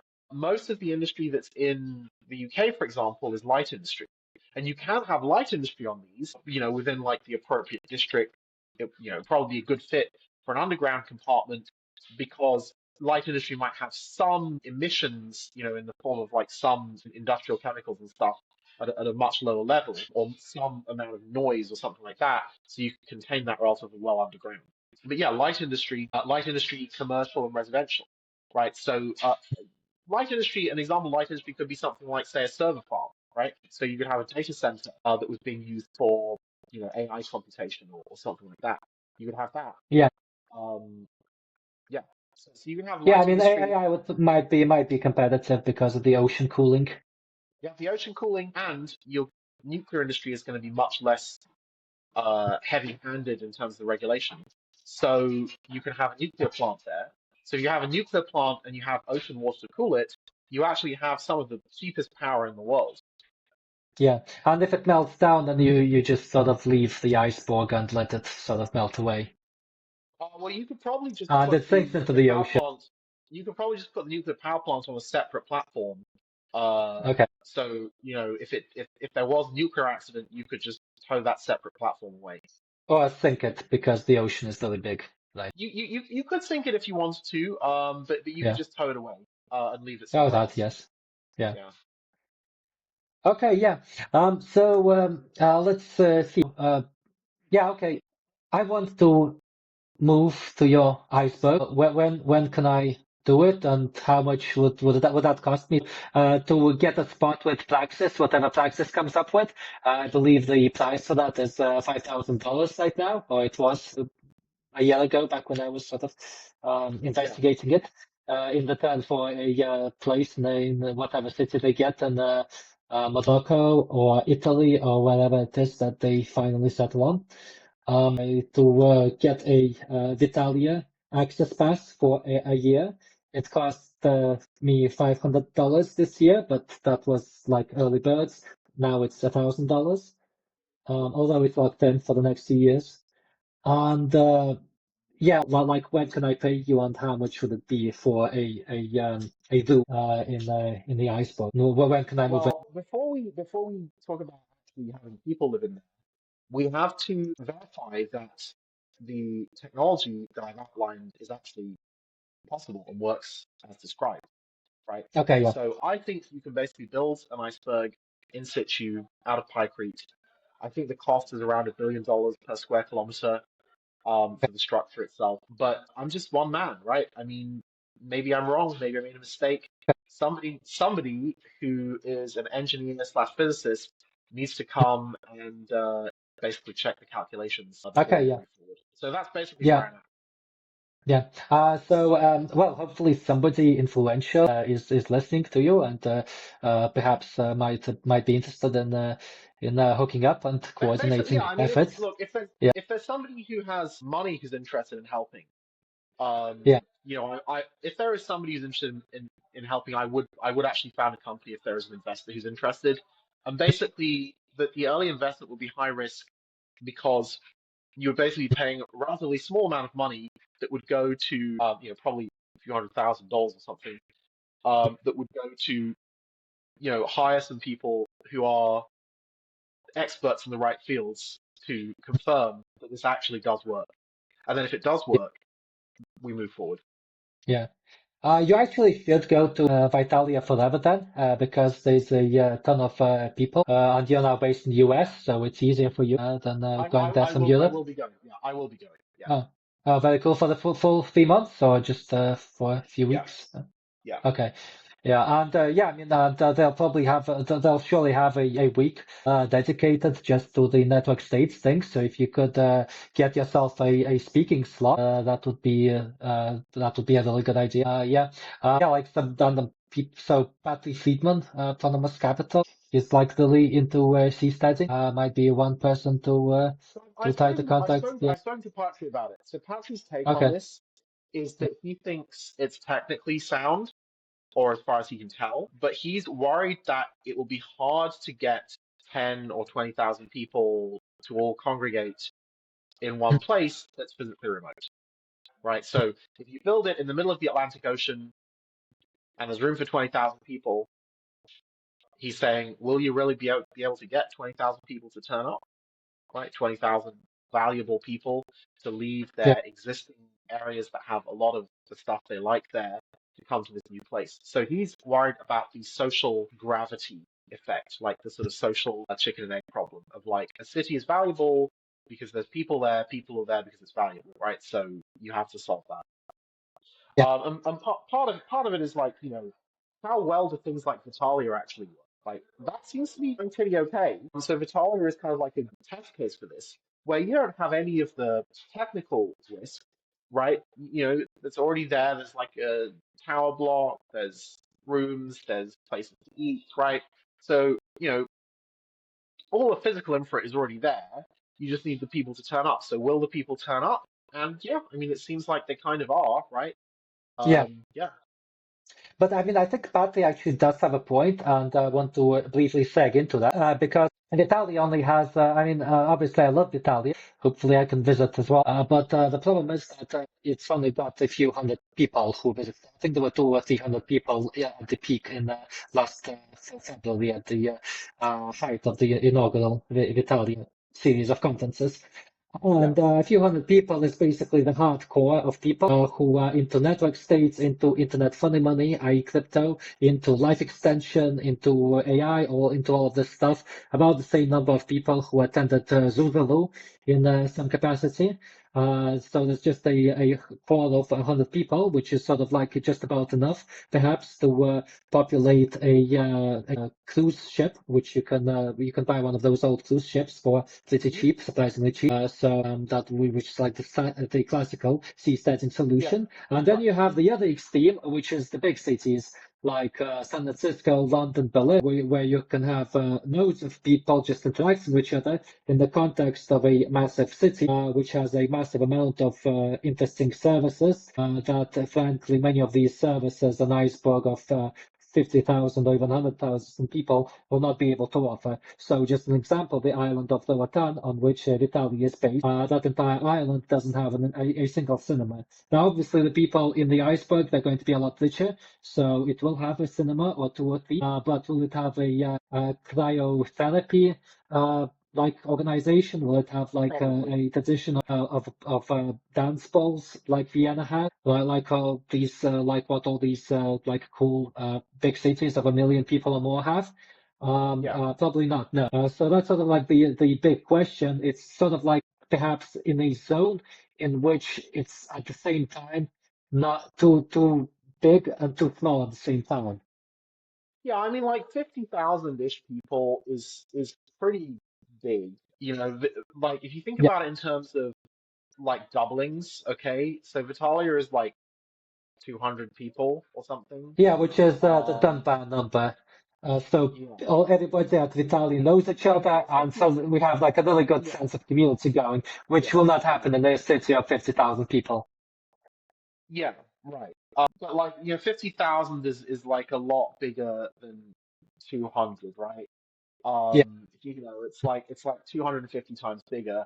So it's really in a completely different kind of league. And then when you get to like a city like San Francisco, the city itself here probably has like a couple of 100,000 people, I would think. Actually, I wonder what it is. Probably about 200,000 in the city itself, and probably something San like a million. Francisco, I think it's 700,000 people in San Francisco, but I mean, I think it's more relevant to talk about the San Francisco Bay Area because San Okay, so Jose, so so Oakland, so SF, Berkeley, I yeah. mean, they're all integrated. That's about 5 They're million all fine. people. So SF itself has 800,000 residents at the Yeah. moment. I'm in SF right now. Mhm. Um, you know, but like most of the people here are not, you know, specifically useful to me. Like if you reduce it from 800,000 to 80,000, but the ones that you cut are, you know, people who are like less EHC types, it will probably have pretty much the same value to me. You know, I mean, like. Yeah, there's gonna be a lot of people in SF who are like old, right? There's gonna be a lot of Yes. people who Okay. are like fucking Uber driver types, and you can replace those with robots. Okay, but that's a big You know, if, like so, obviously. You can't do yeah. that right now. But this is happening. Yeah. Like the robot stuff is gonna happen Hmm. Okay. more quickly than the ice stuff is gonna be ready. Okay. Okay, right? okay, yeah, This is not going to be ready in like a year. yeah, This is going to take like to actually roll yeah. out in practice in the most Mhm. optimistic possible scenario is like 5 to 7 years, right? So that's already definitely robots are here. So if you cut out the Uber driver class, the vagrants, the OAPs, like, you cut out that, it's kind of plausible that you're left with like 200,000 people, right?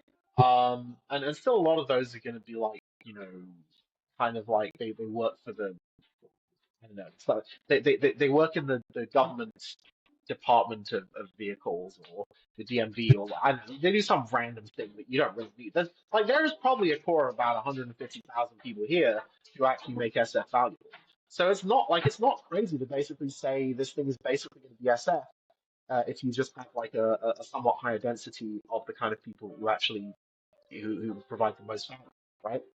Um, so yeah, I mean, I think you're basically at that level. Now, obviously, the greater sort of Bay Area as a whole is much bigger, but San Francisco has a lot going for it. It has a lot of people here. It has a lot of value. So yeah, I mean, getting to like 50 to 80,000 people, like that's the region of I think it's basically you can consider it to be a bit like a mini San Francisco. Um, Okay. Yeah, so if you sort of like assume that these icebergs will start appearing perhaps in 20 years' time, but probably will require maybe a decade to build one or 5 years at least, but also I to think get you the can, research in well, place. yeah, I mean it's then a question of like how who's actually put if it's Elon doing it, I can see this happening in 5 to 7 years. Yeah, okay, yeah. I mean, in another Right? in another sort of like a projection you had, you were talking that there's a non-trivial chance that a Dyson sphere is going to be in under the process of construction around the Earth by 2020 by the 2100. 2040. Yeah. By So 2100. Certainly by oh, okay. 2100. Yeah. Yeah, but I mean, in some of your like your sort of like more bullish AI progress timeline projections a couple of years ago, yeah, you were saying that could be No, happening by it's 2040, and possible. that It's possible by 2040. It yeah, depends if you're in a fast takeoff world. So if you're in a really yes, fast takeoff mm, world, this stuff is no yeah, longer going to matter. obviously not. Yeah. Are you still in the fast takeoff, or have you sort of revised your views since then? Because Well, yeah, well, what are your views right now? I was never in the fast takeoff world. I always said, look, it's a Okay. possibility. But Oh, okay. I think the way that things have gone with LLMs have reduced that possibility. It seems that LLMs are sort of data limited rather than compute limited, and Okay. data limited is hard to fix. It's not impossible to fix, but it's a bit harder. So that pushes us more towards more medium timelines than fast. Okay. Yeah. So is that part of the reason? Yeah, I mean, we're kind of like extending this to be a bit beyond the icebergs. But one really noticeable change you've had over the past couple of years. Well, first you became more politically engaged, and secondly, you also seem to have become a lot less concerned about AI risk, which you were sort of extremely concerned about Oh, a couple of years ago. I'm still concerned about AI risk. Yeah, Okay, oh, you are. Okay. yeah. Is that, but is the main reason that you've sort of posted a lot less about it? Is it because you now think that the LLM paradigm will not by itself be sufficient to get us to AGI within the next couple of decades, essentially? No, I think it's mainly because like the AI risk debate has gotten kind of bad. Um, Okay. Mhm. I think we're kind of at the stage where sort of both sides are wrong, but it's kind of like it's like another topic. Yeah, okay, yeah, Yeah, yeah. It's been 2 hours, so probably yeah. not a good idea to get into it. Yeah, Basically, to sort of summarize that yeah. part, Mhm. if we're in a very fast AI timelines world, then ice setting is probably unfortunately never going to happen. Okay. Because Mhm. we'll just skip straight to space colonization, right? Because there's just more energy available in space by like a factor of a billion or something. So it just makes Mhm. sense to do that. But the thing is, if you're in a medium or slow AI world, right? Um, then you're still relying on relatively human level AIs and humans and relatively human level robots, then it does make sense to make an investment in ice colonization Mhm. to basically improve Earthbound civilization, right? Because to Mhm. make an investment in one of these things, it's going to take 10 or 20 years for your investment to pay off. right? So if you expect AI to have achieved vastly superhuman capabilities within 10 or 20 years, it just doesn't make sense to make that kind of investment, right? But I think in the more medium type scenarios where maybe you expect AI to sort of stagnate for a little bit for a couple of decades in the 21st century, maybe roughly around the levels that we're at now, then it makes a huge amount of sense because AI is actually medium to slow AI is actually synergistic with these because you have your AIs to govern it, you have your robots to staff it, right? It actually just gets much easier to spin up a new country with the level of AI tech that we have now, or something that's just slightly better. Yeah, but while not making humans and biological life entirely relevant, as would be the Yeah, I case mean, if, under if it's age. like if it's made us entirely irrelevant, but not only made us, but also made human level AIs irrelevant, so you have these vastly superhuman AIs, which we currently don't have and may not even be possible, then they will probably just skip straight to space colonization, Yeah, yeah, quite rapidly, perhaps. and maybe they'll even start disassembling Earth instead of trying to build stuff on it, right? Because Yeah, like you can I just mean. build more stuff like that. Yeah, or if there's very many of them, because of the zero cost of the production for AIs, they could sort of like get into this sort of like Malthusian Possible. equilibrium, low equilibrium tap in which they just eat each other eternally, essentially. Yeah, yeah, Yeah, there's many scenarios. it's Um, possible. yeah, but yeah, I Yeah, mean, I kind of don't get your logic. You see the icebergs, the icebergs, as a kind of niche that you have explored and which you think is hasn't been fully explored, like yeah. by other people, and you think that it will accelerate civilization by a substantive fraction, independent.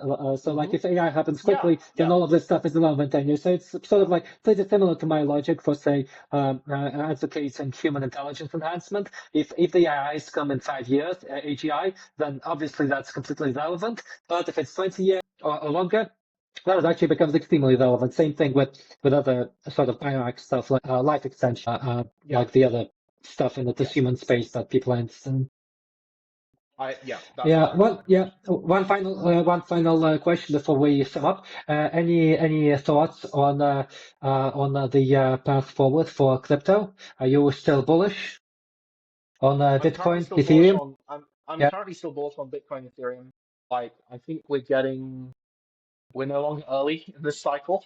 Okay, yeah, I'm starting to get cryptocurrency adverts on my YouTube, right? yeah, yeah, And I'm like, oh, I remember the last time this happened, like. mhm, But I yeah, mean, like, even though you're no longer, um, even though you're no longer early, right? You can still make a lot of money in the mania phase.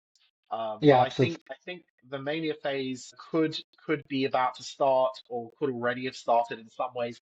The problem is I'm Yeah, looking at the kind of coins that have pumped, and if you look at the kind of coins that have pumped recently, it's stuff like IOTA, and you're like, ooh, that's really yeah, bad. IOTA's pumping, that's really bad. yeah. So XRP, Ripple has made XRP, all-time highs. Yeah, Ripple pumping, it's no, no. But yeah, I mean, I'm still bullish on crypto. I've made a decent amount of money. I've got the cycle mostly right this time, which is nice. I just wish I'd had more capital to start with. But like, yeah, I'm still bullish on crypto. I'm a little bit bearish on Ethereum relative to Bitcoin because Ethereum seems to have a bit of a wokeness problem and okay. their leadership has become incompetent. They can't execute. They're being taken over by, you know, relatively woke people who are like, oh, we need to like, we're not building a blockchain. We're like building a social justice project. And it's like, oh God.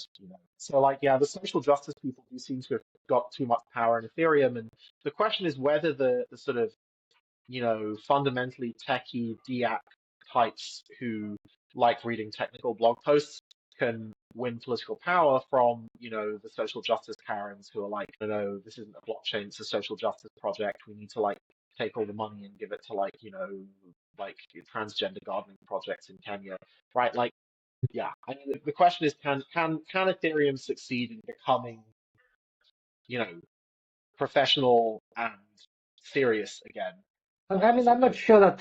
Yeah, I mean, I'm not sure that wokeness is such a problem. I mean, Uniswap was sort of like extremely woke, but it's sort of the main top DEX. in Yeah. space. And more generally, I mean, the reason I'm 90% in Ethereum or so, I mean, I've always been open that I'm pretty much in ETH maxi, is simply that it's the most sort of credibly decentralized blockchain that also has It is smart it is it contracts. is incredibly, yeah, All it the is yeah. legitimate stuff is built on it. Like all the The DeFi the stuff is on Ethereum. So the that's kind problem of like the my logic. yeah, Yeah. the problem that Ethereum has is it kind of comes back to this sort of like legacy state problem that I mentioned earlier.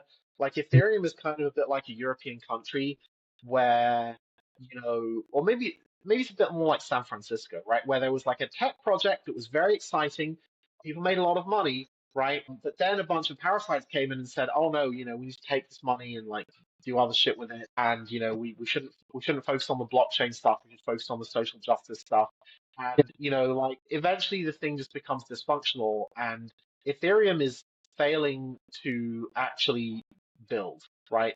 Like, they had this big presentation. I think it was from, I don't remember who it was. One of the big Ethereum tech guys gave a presentation about their sort of roadmap, and their roadmap said, "Look, we're gonna launch this new form of scaling for the Ether level one, layer one, and it's going to take like 5 years." And everyone just laughed at it because like 5 years is like an eternity in blockchain terms. Like, what are you doing, right? Like, you're the biggest smart contract platform in the world, and it takes you 5 years to ship an update. What the fuck are you doing? So yeah, the problem is Ethereum can't build. They can't get anything done. They're being slow. Um, and their roadmap kind of looks a little bit chaotic in terms of its actual execution. So, can Ethereum shorten their timelines to getting stuff done? They have good ideas. They have the best ideas really, but they just can't get it done. So can they get stuff done, or will they get eaten by Solana, or even just eaten by Bitcoin? Where people are like, look, if the whole point of crypto is just to make money, then why not just have everyone go into Bitcoin and forget about Ethereum, right?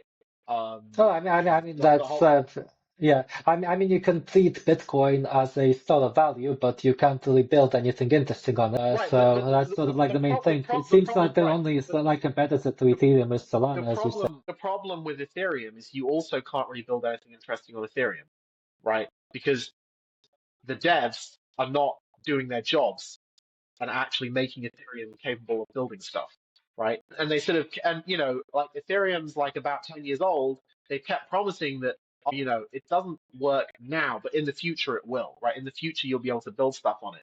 But, it's like the future's kind of now, it's 10 years. And then you have people standing up, you very well paid people, very handsomely remunerated people standing up at conferences saying, "Oh yeah, just give us another 5 years." Like, it's kind of time to really get this stuff done. And maybe they will. Maybe they will get it done. Well, I mean, in Then we'll have to fairness, see. I mean, the old DeFi stuff that works, and where if you look It if you does. look like Yeah. Coinbase, where did it launch its L2 on? It launched on Ethereum, Yeah. I not mean, on Solana. the problem with L2s is, L2s are not ready for people to actually use, right? Oh yeah, Like, yeah, obviously, yeah. y- But that's actually L2s are not. that's the problem of that MetaMask dominates everything, and MetaMask is like this genuinely clunky and inefficient company. Yeah, If but there was like a it's Phantom not. wallet Yeah, for no, no, no, Ethereum, no, that no, would be no. very good. No, no, no. It's not just the wallets, right? It's not just the wallet problem. The problem is liquidity is fragmented across a bunch of different L2s, right? If you want to buy a token, but it's on a different L2, then your money is what the fuck are you gonna do, Okay. right? Like, so, there are technical barriers which they do have solutions to in their roadmap for how they're going to solve, but they just haven't done it, right? And yes, the user experience is bad, the wallets are bad. Um, but even if all of that stuff worked, the total L2 ecosystem has about 400 transactions per second at the moment. That's not just Ethereum L1, that's the L2s. 400 TPS still isn't enough. It needs to be like an order of magnitude higher than that for it to be useful for any kind of real world activity, right? Anything that isn't like trading monkey pictures. So, they haven't solved the UX problem. The L2 ecosystem is disjointed and it still doesn't have sufficient scaling for any practical applications. Um, so yeah, I mean, I do think Ethereum is currently the favorite to be like the global sort of decentralized trust base, or effectively the global decentralized trust layer, effectively, right? But they need to hurry up. That's my take. Okay, They yeah, need to hurry up and actually yeah, get it done. So yeah. But you're still mostly in Bitcoin, right? Okay, fine.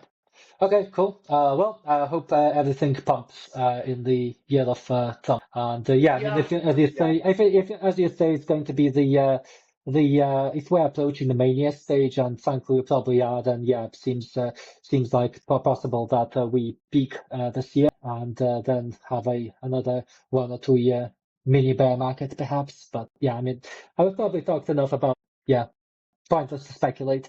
We'll see what happens. Well, okay, yeah, Darko, thanks a lot for coming on. It's been an honor to host you as one of the first podcast guests on the Carlin show. If you want to advertise anything that you sort of want to advertise at the end, then now is the time. Sure. Well, I would say check out my Twitter at Roko Mijic. Check out my blog at transhumanaxiology.com. Um, I've been posting ice colonization content there and also some AI safety related content. I have a number of AI safety posts to do with, the sort of some of the more fundamental questions about AI risk. So, and I've got another one of those coming up soon. So check it out. Subscribe to my Substack, follow me on Twitter, and yeah, I'll put out more content on this.